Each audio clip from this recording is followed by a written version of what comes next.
Olá, pessoal! Chegamos para falar de que estações do ano. Como falar de clima se não pensarmos nas estações do ano? Afinal de contas, as estações do ano são associadas aqui, às variações das condições atmosféricas. Então, o que nós já aprendemos? Que temos que lembrar que a atmosfera apresenta variações de tempo e variações climáticas. Onde, quando falamos de quê? Tempo.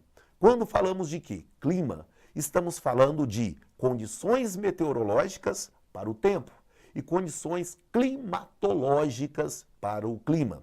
A climatologia, então, é uma ciência que estuda as variações das condições climáticas, que resulta da análise das condições meteorológicas diárias, que nos permitem o quê? Identificar médias mensais para caracterizarmos os climas de uma dada região, a partir de variações de elementos como temperatura, pressão atmosférica, umidade do ar e assim por diante. Dito isso, devemos então analisar por que tudo isso ocorre. A primeira questão é a variação da insolação sobre a superfície terrestre ao longo do ano. Assim, devemos pensar que a Terra é composta de zonas térmicas ou faixas térmicas, que são determinadas por esta combinação. Qual? Forma da Terra, uma forma geóide, uma forma esférica com os extremos achatados. Que mais? Vamos considerar o eixo de inclinação da Terra em relação ao Sol, 23 graus, 27 minutos e 33 segundos. E ainda devemos considerar o movimento de translação, para explicar esse fenômeno de formação das estações do ano. Assim, vamos ter o quê? A possibilidade de fazer classificações climáticas. Uma das mais utilizadas na geografia é a classificação de Alan Strahler, que usa essa variação por ser, obviamente, uma forma mais didática de você entender essa dinâmica. Considero que esta classificação é aquela que o aluno sempre deve ter em mente pelo caráter didático da mesma, pois ela leva em conta o quê? As condições das faixas térmicas para estabelecer os tipos climáticos, onde eu vou ter o quê?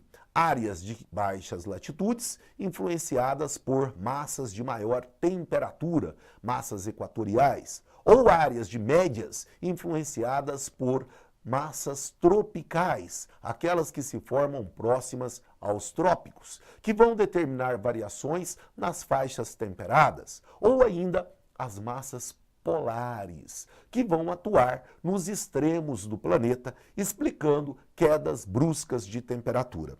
Então, o fator latitude é um elemento maior para se entender as variações zonais dos climas no planeta.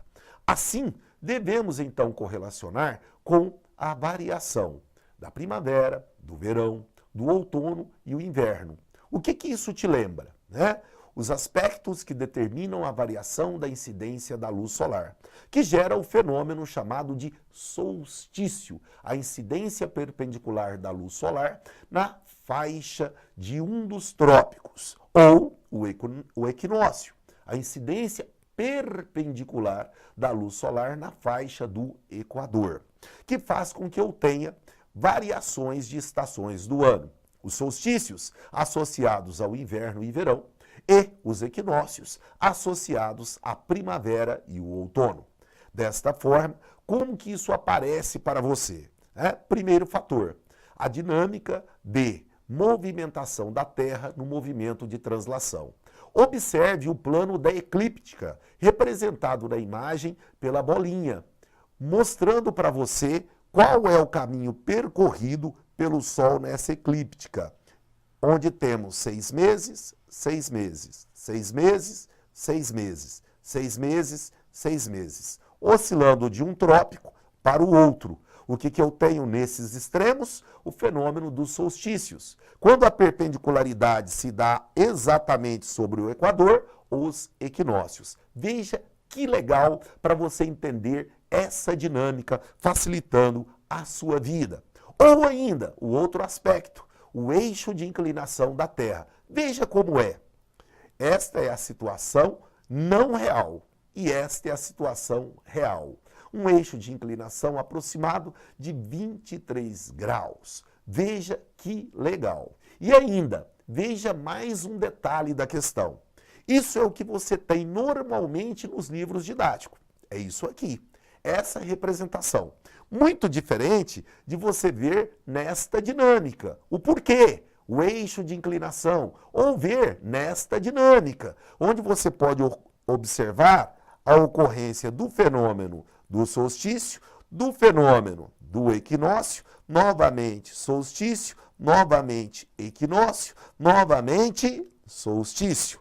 Veja que legal, você ver a teoria e ver a prática. E agora fica bem mais fácil você entender essa ilustração que aparece no seu livro didático, na sua apostila, para demonstrar o mecanismo das estações do ano. Então eu te convido, vamos entender a dinâmica dos ventos?